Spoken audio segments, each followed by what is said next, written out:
오늘의 말씀 열왕기상 19장 1절에서 8절 말씀입니다. 아합이 엘리야가 행한 모든 일과 그가 어떻게 모든 선지자를 칼로 죽였는지를 이세벨에게 말하니 이세벨이 사신을 엘리야에게 보내어 이르되 내가 내일 이맘때에는 반드시 내 생명을 저 사람들 중 한 사람의 생명과 같게 하리라.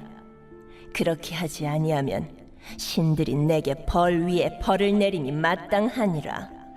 그가 이 형편을 보고 일어나 자기의 생명을 위해 도망하여 유다에 속한 브엘세바에 이르러 자기의 사원을 그곳에 머물게 하고 자기 자신은 광야로 들어가 하룻길쯤 가서 한 로뎀 나무 아래에 앉아서 자기가 죽기를 원하여 이르되 여호와여, 넉넉하오니 지금 내 생명을 거두시옵소서.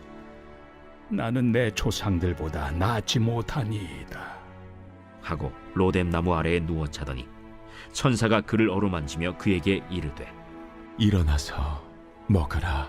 본즉 머리맡에 숯불에 구운 떡과 한 병 물이 있더라. 이에 먹고 마시고 다시 누웠더니 여호와의 천사가 또 다시 와서 어루만지며 이르되 일어나 먹으라. 내가 갈 길을 다 가지 못할까 하노라. 이에 일어나 먹고 마시고 그 음식물의 힘을 의지하여 40주 40야를 가서 하나님의 산 호렙에 이르니라. 갈멜산에서 바알의 선지자 450명과 엘리야 한 사람, 이들이 대결하여 승리한 이야기는 언제 들어도 신이 나는 그런 이야기입니다. 그리고 그 이야기를 들으면서 우리도 생각을 합니다. 내 인생에도 이렇게 화끈하고 후련한 일들이 벌어지면 얼마나 좋을까? 너 그게 되겠냐? 예수가 밥 먹여주냐? 믿음도 중요하지만 현실도 중요한 거 아니겠느냐? 하는 여러 비웃음과 손가락질 앞에서 엘리야의 대결에서처럼 하나님께서 한 방에 카운터 펀치를 날려서 해결해 주셨으면 그러면 얼마나 좋을까? 그리하여 그렇게 우리 인생 가운데 한 방을 보여달라고 주님께 간절히 기도하기도 합니다. 그런데 인생은 그렇게 영화 속의 한 장면처럼 마지막에 크게 한 방 날리고 멋진 음악과 함께 엔딩 크레딧이 올라가는 식으로 끝나지 않습니다. 엘리야와 같이 멋진 한 방을 날렸음에도 지금 누가 봐도 바알이 거짓 선지자요, 엘리야의 하나님이 진짜 하나님이심을 온 백성이 보고 인정하였음에도 불구하고 막상 벌어진 일은 전혀 예상 밖의 일이었습니다. 오늘 본문 2절에 이세벨이 사신을 엘리야에게 보내어 이르되 내가 내일 이맘때에는 반드시 내 생명을 저 사람들 중 한 사람의 생명과 같게 하리라. 그렇게 하지 아니하면 신들이 내게 벌 위에 벌을 내림이 마땅하니라 한지라. 엘리야는 틀림없이 이제 게임이 끝났을 거라 그렇게 생각했을 것입니다. 이쯤 되면 이제 아합도 이세벨도 자신의 패배를 인정하고 하나님 앞에 무릎 꿇고 항복할 줄 알았던 것입니다. 그런데 막상 벌어진 일은 지금껏 엘리야가 겪었던 그 어떤 환난보다도 더 위협적인 것이었습니다.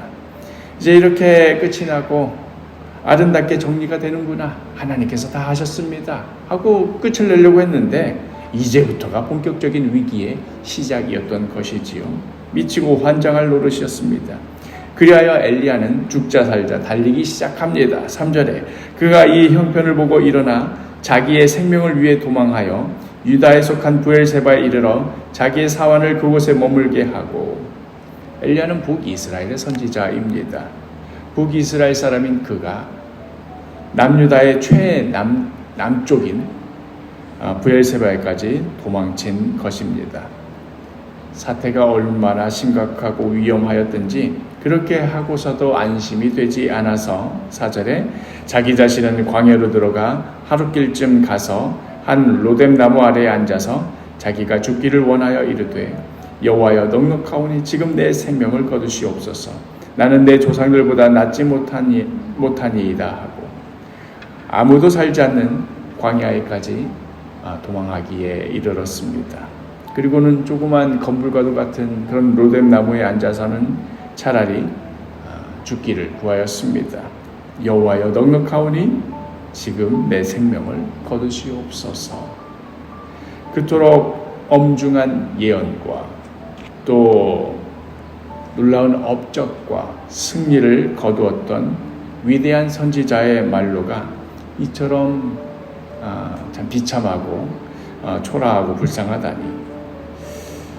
당연한 말이지만 갈멜산에서의 위대한 승리는 엘리야 개인의 어떤 영웅적인 자질이나 능력 때문이 아니었습니다. 하나님의 사람은 뛰어난 자질이나 능력을 갖춘 사람이 아니라 하나님께로부터 능력을 힘입은 사람입니다.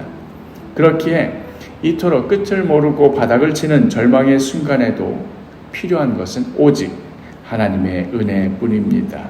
어려운 상황 속에서도 정신을 바짝 차리고 마음을 다잡고 결연한 의지로 그 자리에서 일어서는 사람이, 그러한 사람이 하나님의 사람인 것이 아니라 그러한 자리에서도 하나님의 은혜를 입는 사람이 하나님의 사람입니다.